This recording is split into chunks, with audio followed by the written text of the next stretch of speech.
This is Doctor Talks, real talk from real doctors on the issues that matter to you most. All right, welcome everybody to today's episode. I'm Dr. Rudy Mueller, and I'm excited to introduce our guest, my friend, Dr. Jaban Moore, who's a doctor of chiropractic based out of Kansas City and is really making a huge impact through functional medicine, especially through his work virtually with clients, connecting with people all over the world and helping them overcome chronic health challenges that many struggle for.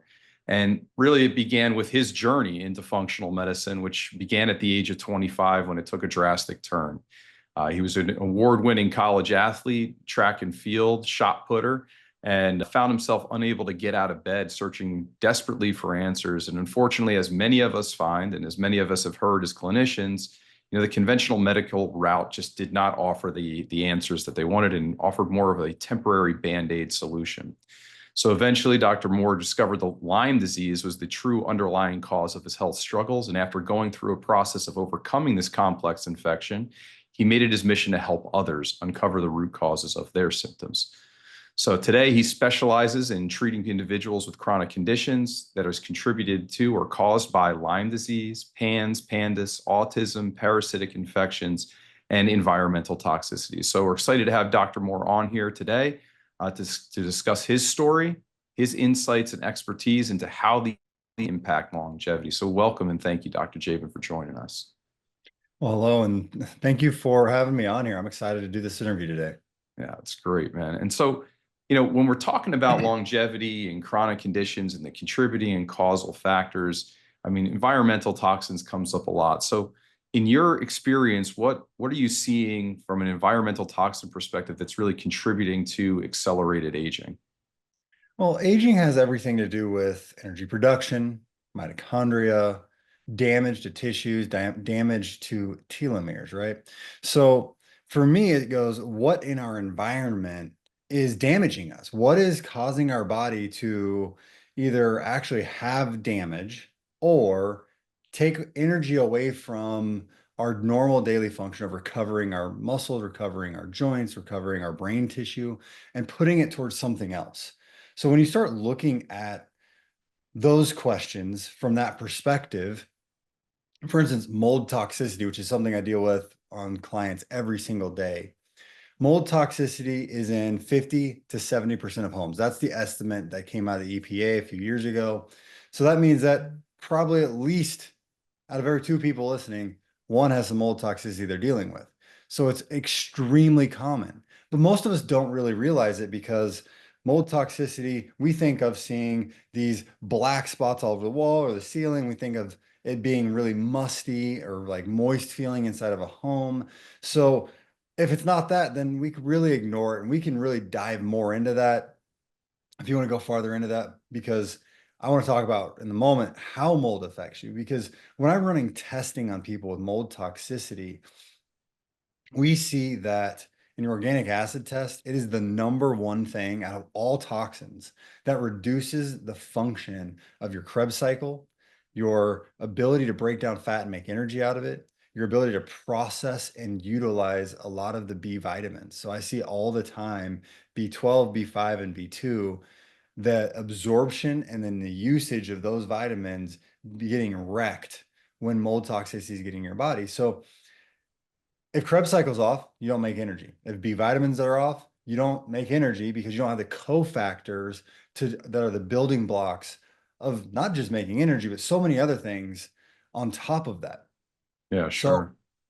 So when you have a toxin in your body that stops you from using energy, that creates significant inflammation and stress on top of that. So we have inflammation in your body, which is going to cause water retention, which is causing damage to tissues, which is causing your immune system to dysregulate on top of that. So I just keep adding more layers that mold keeps throwing at you. If you actually look up what mold is doing, the different types of mold, so there's many types of mold, just like there's many types of bacteria or parasites. Each mold mycotoxin can be toxic to different areas. So if you're having brain fog, there's several mycotoxins, which is the toxin for mold that can do that. If you're having body pain, there's several mycotoxins that can do that.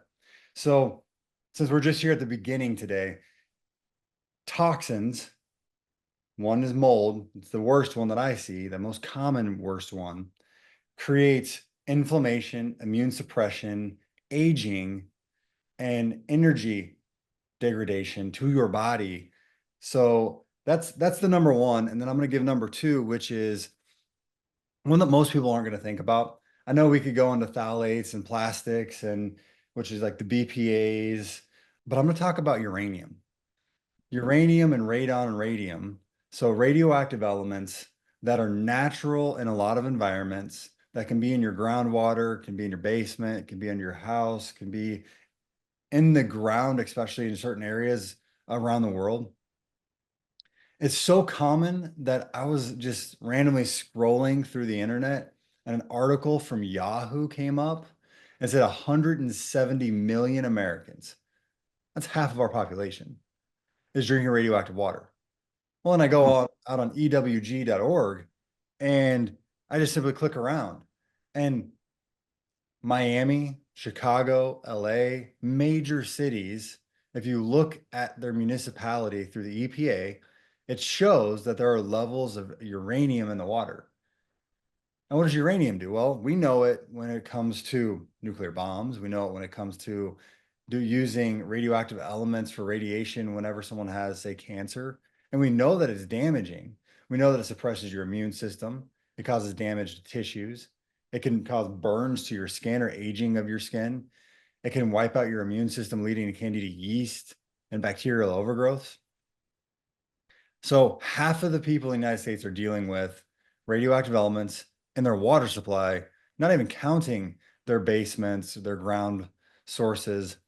And this is also causing significant aging and significant degradation to the body that's leading to other bigger problems. Mm-hmm. Yeah, I mean, touching on the two very common looked and really, underappreciated causes of toxicity, therefore causes of inflammation and aging. So I appreciate that. I mean, you can almost tell when somebody walks into your clinic and is dealing with mold when it's a severe case. But I think that the underpinning of what you're saying here is that these are things that may not present or may not show in an actual presentation of a client to a physician, or the physician may not have any knowledge of mold, mycotoxins, uranium toxicity, and that we need to dive a little bit deeper into the investigation process. Yeah, absolutely. Let's talk symptoms for a moment. So you have symptoms of an extreme mold case. You are potentially bedridden, you're brain fogged, you ache, your body is in such a fight or flight. So it's in such a state of disarray or sympathetic overdrive. It depends on what words you want to use, right? So you're in such a bad state that your body starts attacking everything. So you end up with mast cell or chronic inflammatory response syndrome. These are the extreme versions of mold that, yeah, if you go to a Facebook site and it's about mold and see it, that's what you're going to see as the extreme. But that's not the normal. It's not the average, right? So if you look at the average, it could be as much as you just feel a little more tired, a little more run down, a little more overwhelmed after maybe you moved into this house. It was a slow onset over 6 months, 12 months. You don't recover quite as quickly. You got bags under your eyes. Your digestive tract is slowly starting to bloat. Stool might be starting to float. Your skin just looks a little older, like it's not as vibrant. It looks a little more aged. So these are common symptoms of mold that take time to build up for someone, that are not the horrible life altering, it immediately kind of symptoms when somebody walks in your door. Or maybe it's your kids, they start acting a little bit more irritable. They have frequent urination or bedwetting, grinding of teeth over time after changing environments or after having a leak into your home. I'm thinking of all these people that live in Florida and they live during hurricane seasons, and their house was fine when they moved in. They did the mold testing, it was perfectly okay. Or people that are around Tornado Alley, that's where I'm in Kansas City, and their house didn't get taken out, but a few shingles got ruffled. Now water's coming in the house, and the health of their family over the next 2, 3 years, every time it rains, takes a hit because more moisture comes in, more water comes in, and we have these issues. So it's the children, it's the husband or the wife. But the scary thing about mold is this, that not everybody's going to be as sensitive as the other person. So the mistake that is made is, and this is so common, that the wife is starting to feel bad. She's starting to develop symptoms. She's thinking, oh, I'm just getting older. Oh, I just had a few kids. I'm a little more tired because I'm not sleeping as well. The kids are acting out, a little ADHD, a little OD, where they're a little more defiant. But the school is just like, oh, just put them on a medication for that. And the wife is, oh, I'll drink a little more coffee, or get put on an antidepressant. But the husband feels okay, right? Fine. Mhm. The husband's not getting symptoms, so it can't be the house. It can't be that one leak that was in the roof. Where in reality, toxins toxins affect people differently. So if your bucket, your body's ability to adapt is more distressed than mine, then it may start weighing on you more than me. And if you're more anabolic, so you have more testosterone, more muscle mass, it takes a little bit longer for those toxins often to break you down. So men oftentimes are less reactive than women. And that's not in every case, but in many that I work with. And then finally, there's a lot of genetic markers. There's a gene called HLA-DR that's 25% of our population, and that 25% is much more susceptible to toxicity. They don't detox as well. So let's just say in this case, the man doesn't have that gene, the wife has that gene, and the children, maybe they got part of that turned on, or maybe they got MTHFR or COMT or VDR, which are different types of epigenetics that make you a little bit more susceptible to toxins. So, 50% of houses have mold, and 25% of all people are super susceptible to that. Not 25% of our population is talking about mold. So we know that there's a lot of people out there that are being misdiagnosed with a lot of different things, whether that's weight loss intolerance, depression, anxiety, fatigue, overwhelm, burnout, that it's actually not those things. Those are just the effects that mold is having on their body. Yeah, yeah, right, right. I think it's such an important piece that you bring up is that the genetic SNPs can play a factor into the size of the bucket that a person has, right? Their ability to detoxify these things and then how much of it they can handle. And so from a symptom perspective, it makes a lot of sense that, mold can impact the immune system, create inflammation, cause problems with potentially, creating even cancers to develop because it's downregulating the immune system. So from understanding the symptoms, I think it leads perfectly into, well, how the heck does a person know if they are being exposed to mold? You mentioned organic acid testing. What other things do you look at or test? It depends on the person and what they have sitting in front of them. So I feel like a lot of people that are listening to content online have probably tried a few different tests. So I'm going to throw out some markers for people to look at. First thing that I look at that is a really common set of tests that people bring to me is a CBC, CMP, and then a C-reactive protein. So your CBC is your red and white blood cells. If you see red blood cell count going up, hematocrit going up above the normal range, and you don't live on a mountain, so you live at sea level or near sea level, even in Denver, which is the mile high city, you got to be higher than that. I've got guys at like 9,000 feet that you see red blood cells starting going up. If you see those things going up, oftentimes, in my experience, you have some sort of increased desire for oxygen, which makes sense on a mountain, but it doesn't make sense at sea level unless you're around something that's affecting your ability to bring oxygen in, such as mold toxicity. If you look at the CMP, which is going to have, say, your kidney markers. So we could have your creatine, your BUN, and your GFR. So these are kidney markers. If your GFR, which is glomerular filtration rate, going down, the ability for your kidneys to function, you're going down, you're below, say, 80 or below 70. Mold does this a lot, especially if you're under the age of 70, you should be above 90. So mold does this a lot. If your BUN or creatine are both elevated above that marker range in your test, something's attacking your kidney. Likely a toxin can be associated to this. And then the albumin marker, which is also in the CMP, it's a protein. And it's a protein that you naturally have, but when it starts going up, it means your body is under stress. So almost everybody has a CMP. If you've ever done any kind of physical, life insurance exam, anything, you probably have this. If you've ever been to a hospital and they ran your blood, go get that test. Go look at it because it's already been done for you. Albumin above 4.6 for me starts to show that the body has some stress on it. It doesn't mean that you're in mold, but it starts to tell me you have stress on your body. If you're above 5, something is stressing you pretty significantly, because if you look up what albumin does, it goes up when your body is dehydrating. Well, that doesn't mean mold. Well, what does mold do? It causes a bunch of stress. Stress starts to release electrolytes. It starts to release a lot of the water that your body needs to hold those electrolytes. So you're peeing more often. So that tells me your body's under a lot of stress. Well, you can probably tell me if you're stressed out from mental or emotional reasons. And if it's not those, then it's something internal. Toxins and infections are what we're going to be looking at. So these are all hints.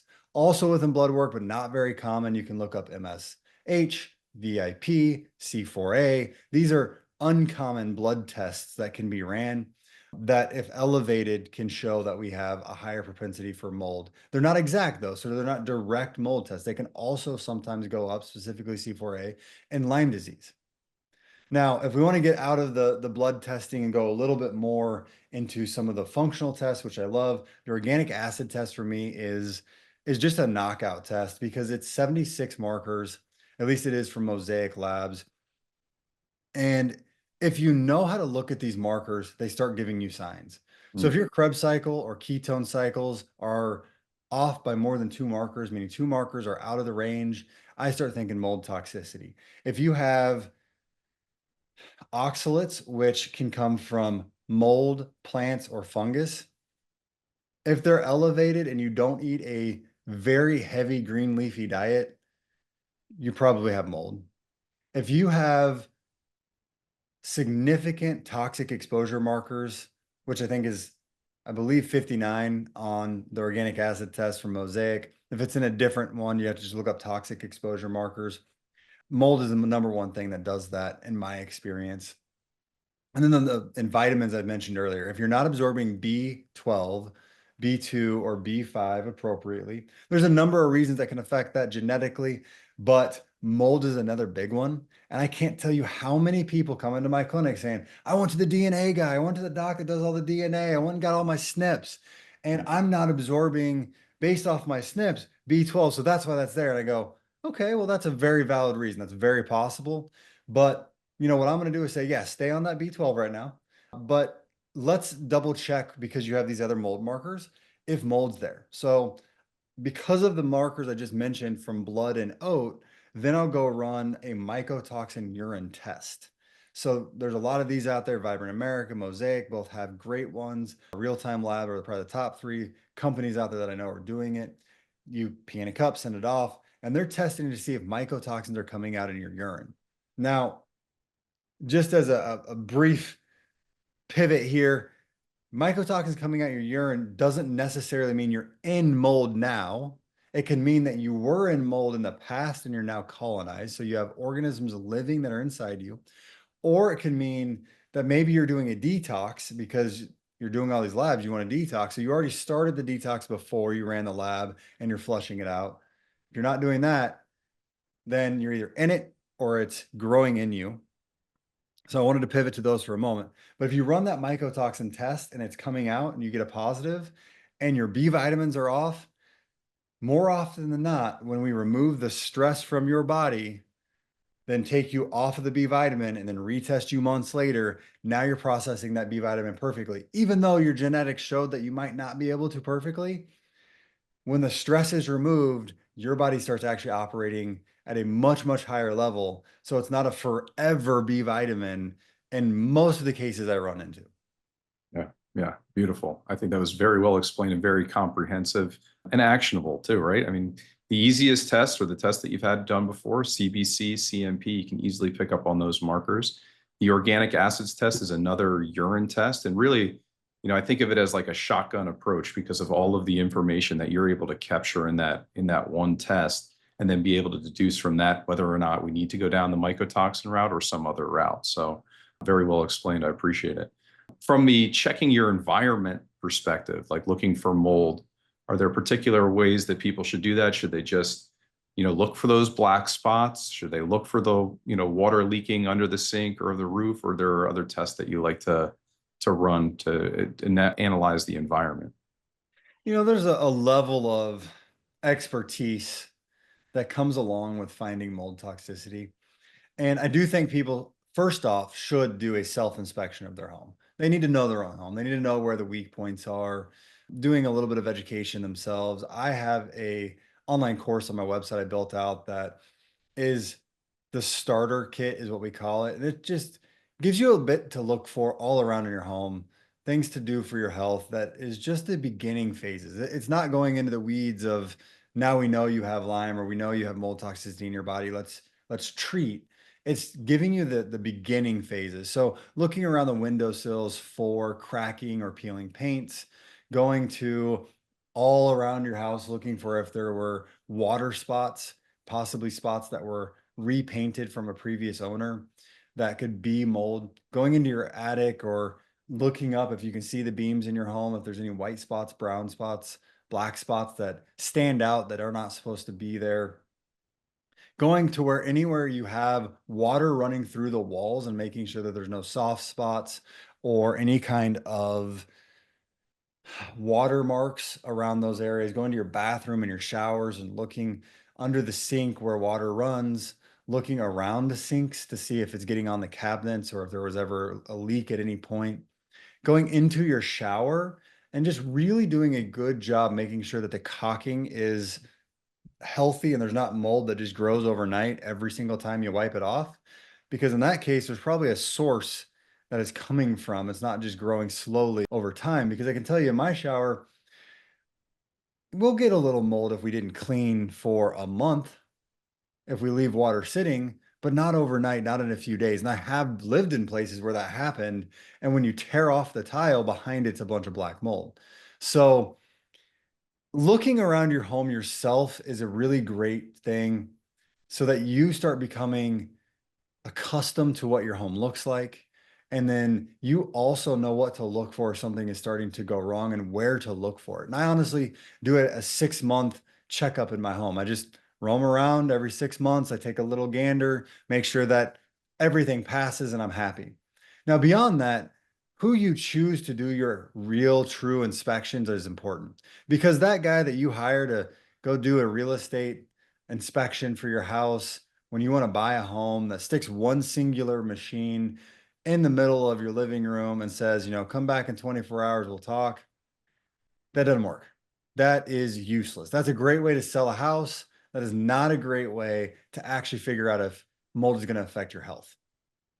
Now, if that person put one of those in several different rooms, then went and did an air sample in the cavities in the wall, so went up through, say, a plug-in up into cavities and then tested there.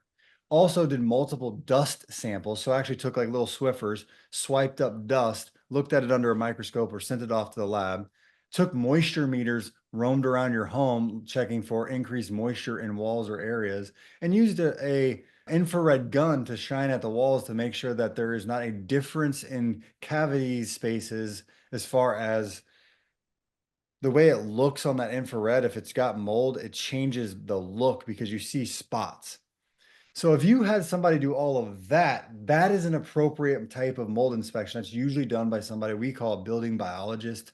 So they're just a far more educated, more in-depth and detailed person when it comes to mold toxicity. And yes, as you can imagine, doing all of that versus just one in the middle of the room is going to be a different level of cost too. So before I typically take you from home inspection yourself to building biologist inspection, there's a test in the middle, and there's a few versions of this: the dust test by Brian Kerr and his team, or the ERMI test, which you'll probably need a provider to be able to actually interpret that to you, because it is a lot of random numbers on a sheet if you don't know what you're looking at. But an ERMI test is a dust sample collection that you'll take from 10 different rooms, send it off.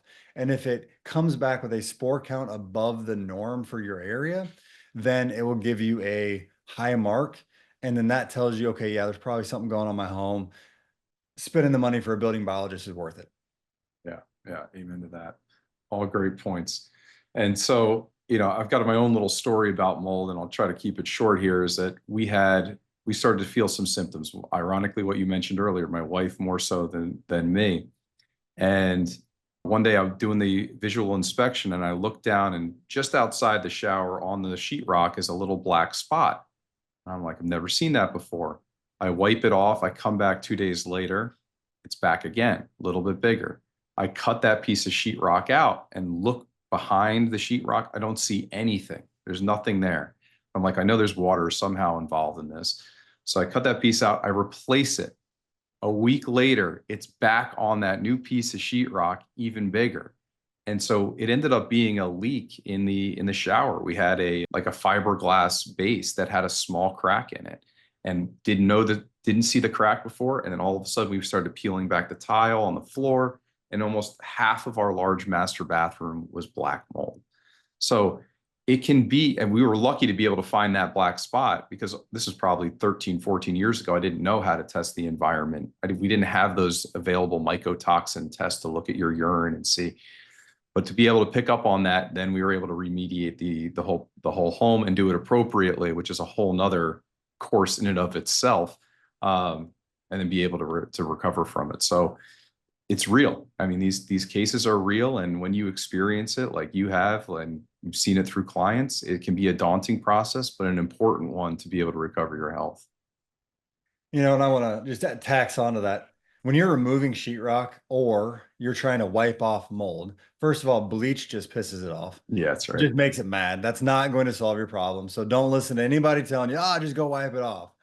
It's got to be cut out. If you have an area that has a visible mold spot on it, that's a million colonies. There's literally a million little spores colonized into that area if you can visually see it. Before that, before you can visually see it, it's 100,000, and it's in that sheetrock in areas that maybe you can't see it, like you were experiencing, where you didn't see it on any of the rest. Also, when you cut out an area of mold, if you already solved the problem and now you're cutting it out, you have to cut 2 foot from visibility. So if you see a spot this big, you're cutting out this much on each side, right? Like it's 2 foot around big circle. So it's a huge piece of sheetrock that's coming out when you see mold toxicity. So those are just some of the basic rules for good remediators. And beyond that, the worst thing that you could do for someone that's sick, maybe it's not the worst thing, but it's pretty bad, is go in and just start wrecking out mold without proper containment practices. Right. Because if you cut out sheetrock, it sends dust everywhere anyway. Now, if that dust is contaminated with mycotoxins and molds, you're just making a big cloud of mycotoxins and spores that are going to circulate now through the house. And it can cause bigger problems and actually set people off. And I see this quite often when that happens. So what you need to do is either hire somebody that knows what the heck they're doing, or create a negative pressure containment area where you plastic off, you don't allow the dust to get out, you have HEPA air filtration in there, and then anything that you've cut out, you actually bag up first, vacuum up first before you pull the containment down so it doesn't contaminate the rest of your house. I've got plenty of DIYers that I've worked with. I try to give them as many of the key points there, like I just did, as possible. By no means am I a remediator or an expert remediator. That's just definitely not my specialty, but I've learned a little bit from working with a lot of clients. Yeah, that's for sure. All right. So, we've focused and we've dove down a deep rabbit hole into the mycotoxins and mold. When we're talking about just toxins in general, mycotoxins included, what are some of the things that you do to help people get it out of your body?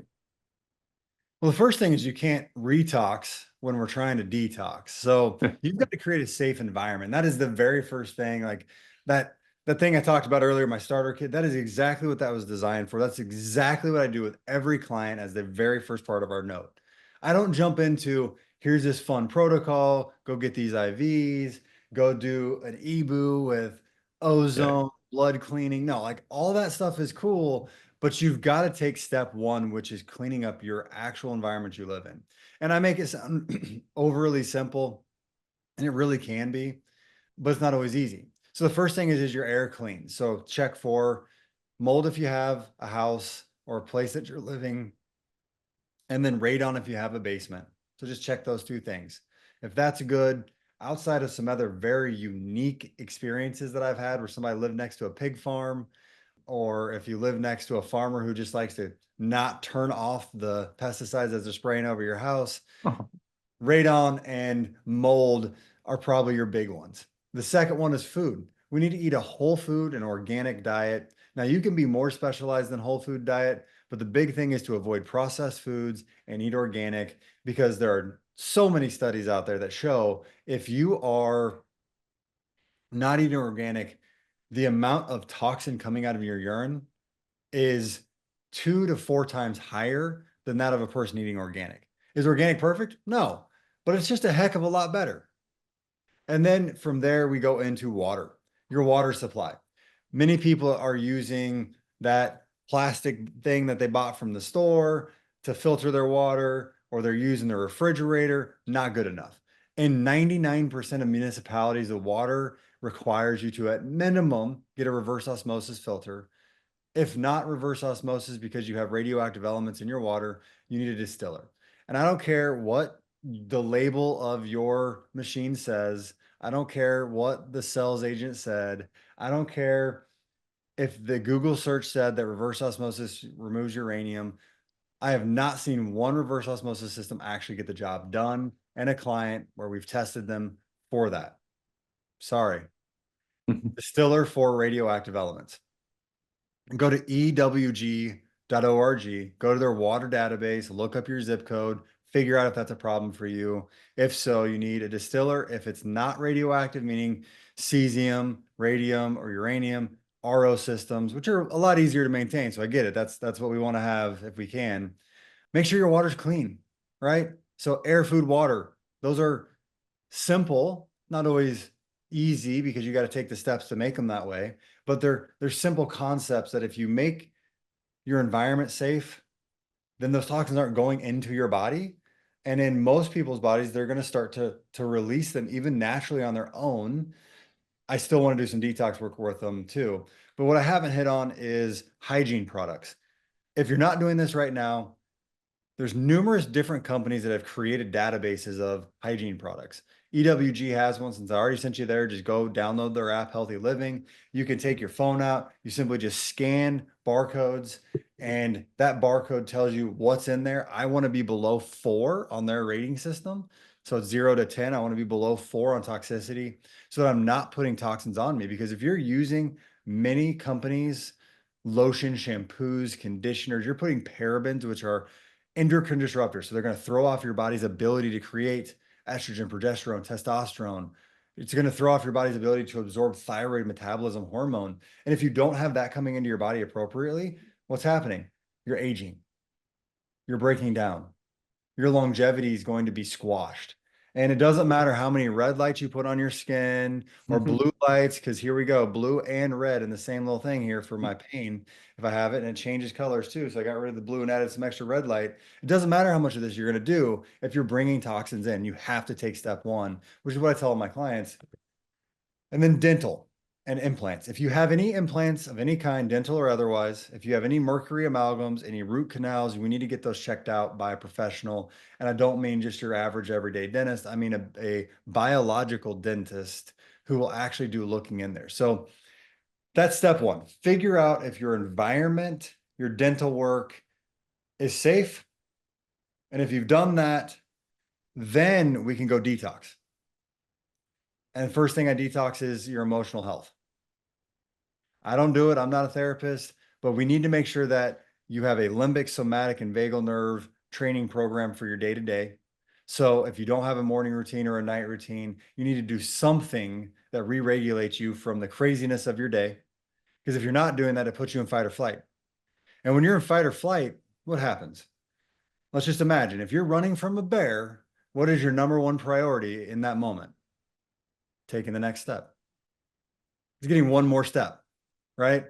One more step, one more step. It is not detoxing, healing, recovering, digesting, getting your skin to look all beautiful, feeling good, having energy, having creative thoughts. That's not what you're doing. You're running. That's it. If you live in mold, you're running, that's it. If you're drinking radioactive water, you're running, that's it. So the nervous system, if it's been doing that for a long period of time, gets stuck. It creates a habit. So even after you've made your environment safe, it's still stuck in not safe feelings. So we've got to do the limbic and somatic work. I send people to Primal Trust all the time for this. It's an online program. It's inexpensive. It can be done as a individual by yourself, a group, or you can hire a coach. So doing that allows for your body now to be in a safe place and to feel safe. And when we're in that position, now we can detox. Now we can get those toxins out. And the way that we do that can become so much more simple. I don't have to go invest in EDTA or DMSA IVs because your body now is in a state where it is focused on being able to detox and regenerate tissue. So what I tend to do, and I have an order to this because after a decade of working with people and more than 10,000 people worked with through my clinic, and not just by me, because I can't see all of them. We've got 5 different practitioners that are full-time and going. So if you need help, let us know. But what we're doing is we make sure that 1, if there are parasites in the way, we remove them because they block up your pathways. 2, if there's bacteria in the way in your digestive tract, so we have any digestive symptoms, that we get that re-regulated, because as you start pushing toxins through, it's going to mess up your gut. It's going to throw off your microbiome. You're not going to be able to remove the toxins nearly as well because they're going to get stuck and recirculate due to your leaky gut. So parasites, bacteria, mold that's colonizing to your body. Then we go into environmental toxins that are associated to the radioactive side, because those tend to be the bigger ones. Then we go into the toxins that you got out of your shampoos, your conditioners, the things you got out of your food, the pesticides.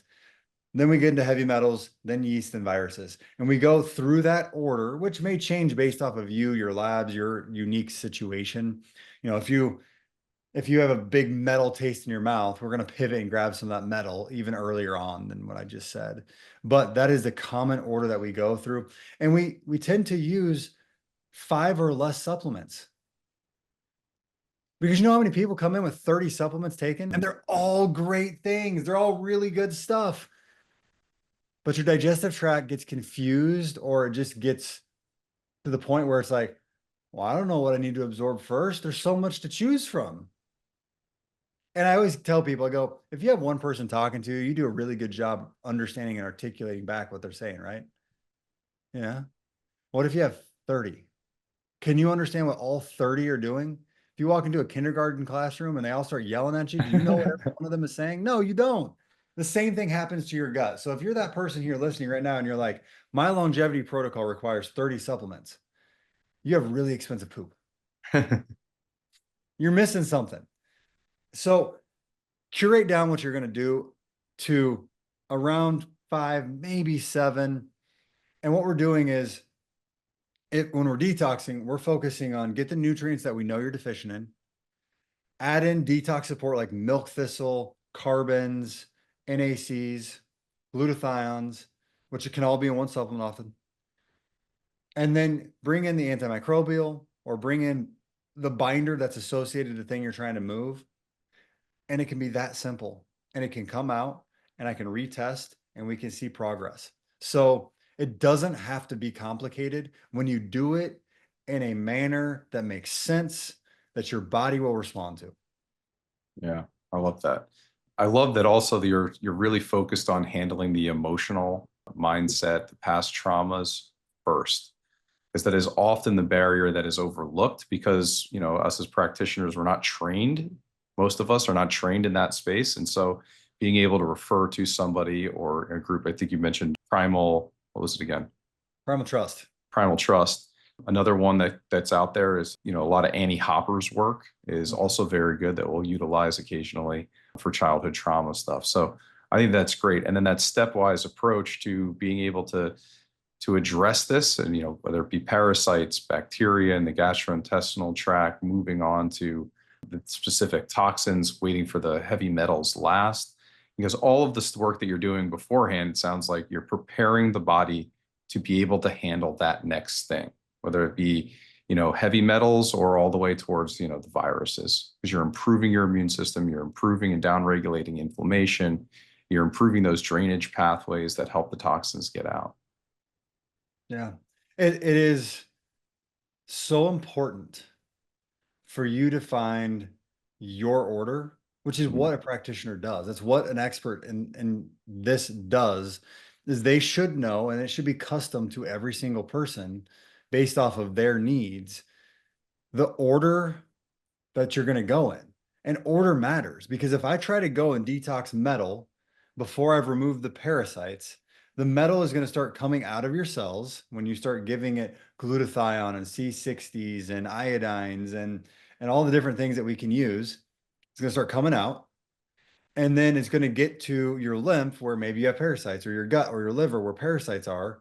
And it's not going to be able to make it the rest of the way. Those parasites are blocking you up. It's going to recirculate. You're going to have more symptoms and potentially create more damage if you do this out of order. So order is really, really important when it comes to healing.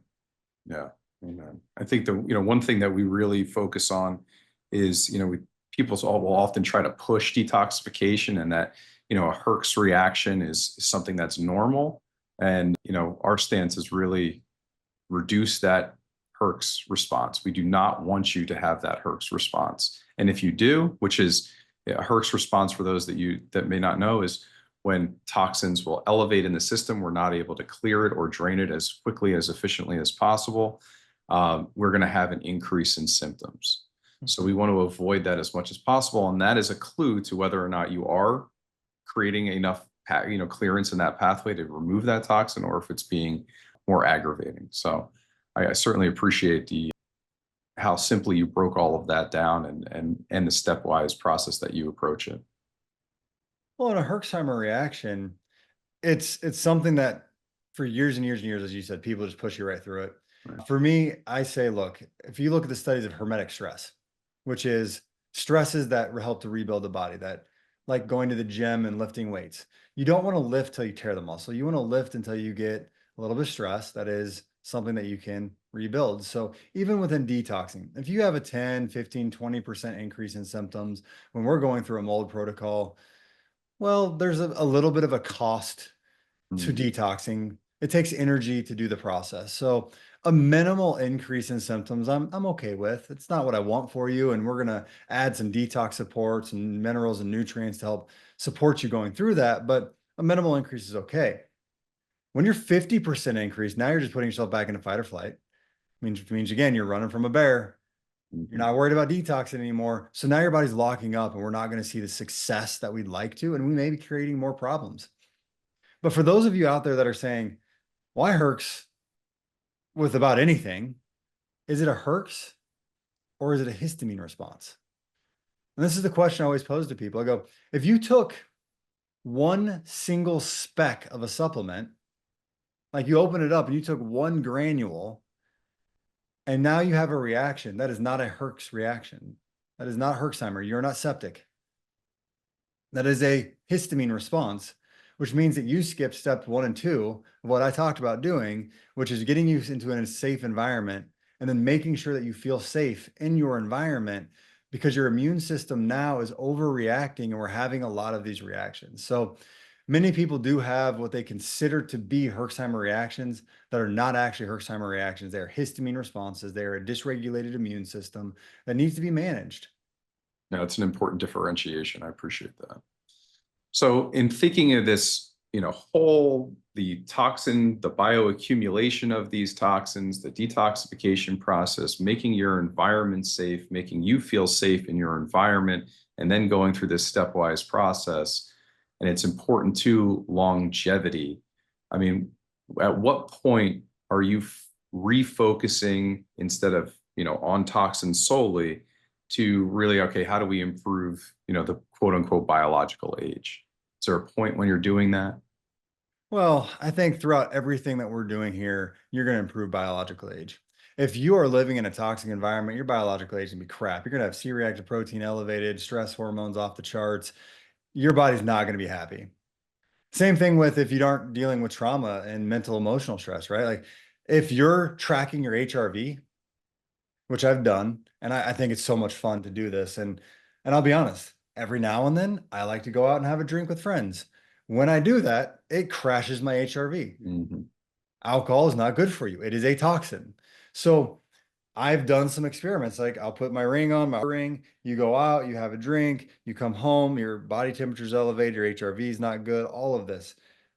Well, what if I add in Tudka, milk thistle, and a biological binder, like biotoxin binder?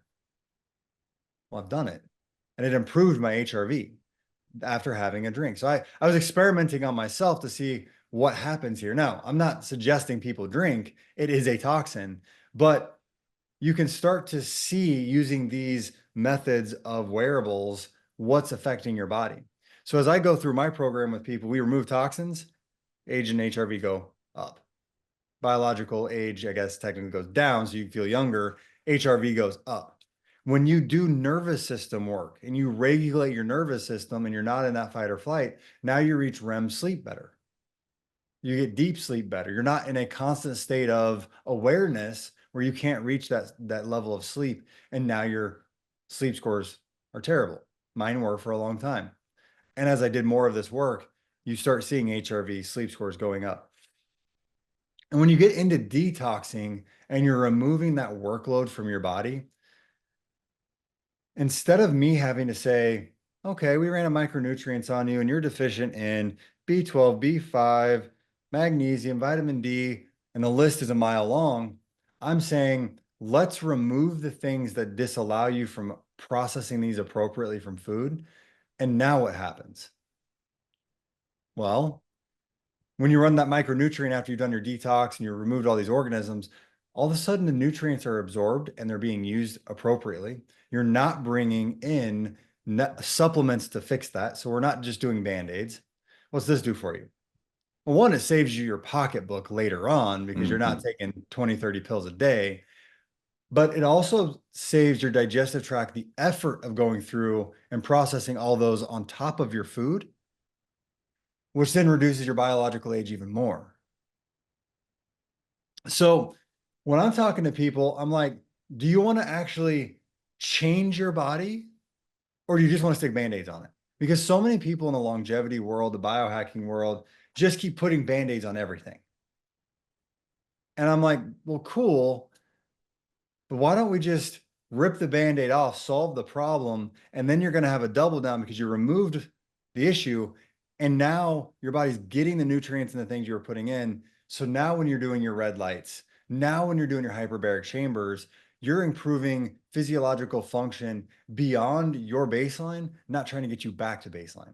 Yeah, beautiful. Yeah, and that is such a huge thing, right? We have so many different biohacking tools and strategies available, but often you're right. We'll have somebody come in with 10 different biohacking tools that they're utilizing at this time, but they haven't gotten to the root issue. So pivoting into that, I mean, we saw the light that you had. I'm sure there's going to be multiple people that want to know, number one, what is it? What's the brand? What does it do for you? And then are there any other, if you have a couple of tools that you really like to use and especially recommend to clients that build upon that baseline level for them? Oh, we can do this, like a little scary thing here. Yeah, right. There you go. So I have a lot of tools that I love, and red light is one of them. I have probably 6 different red lights. I have them in my office, under my desk, in my hand, in my shower. So the biggest thing that I do is I try to create biohacks that I'm going to use, and not biohacks that are going to collect space and dust.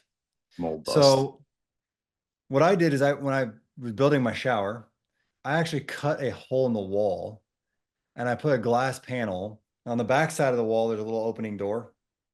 And I have my panel inside this hole. So every time I get in the shower, the only light that is turned on is my red light.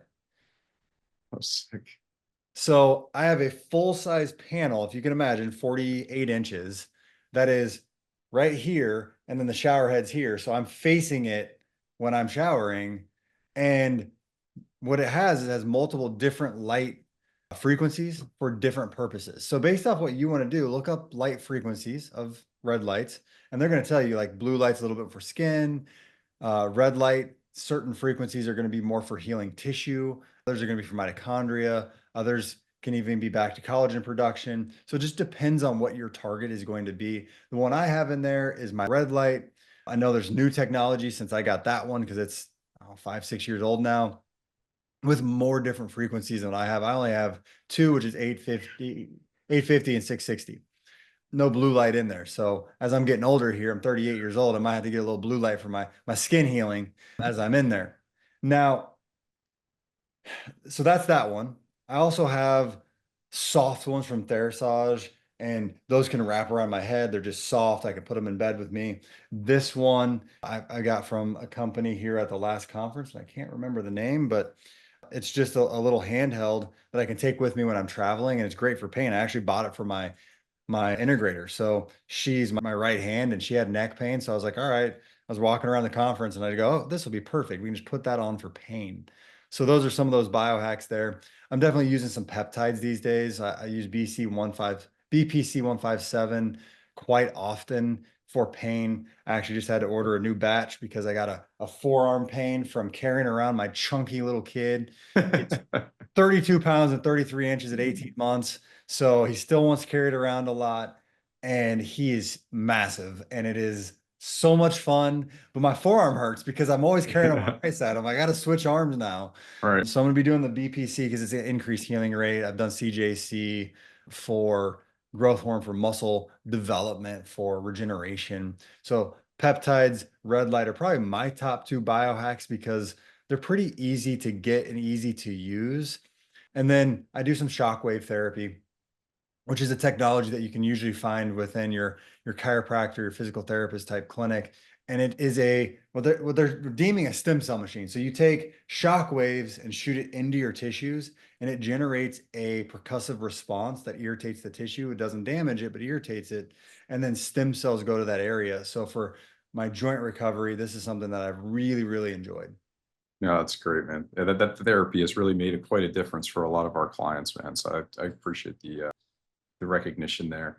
The final question that I've been asking all of the participants in this summit that I'm interviewing is, what is your ideal chronological age, or what's your biological age that you want to live out your life at?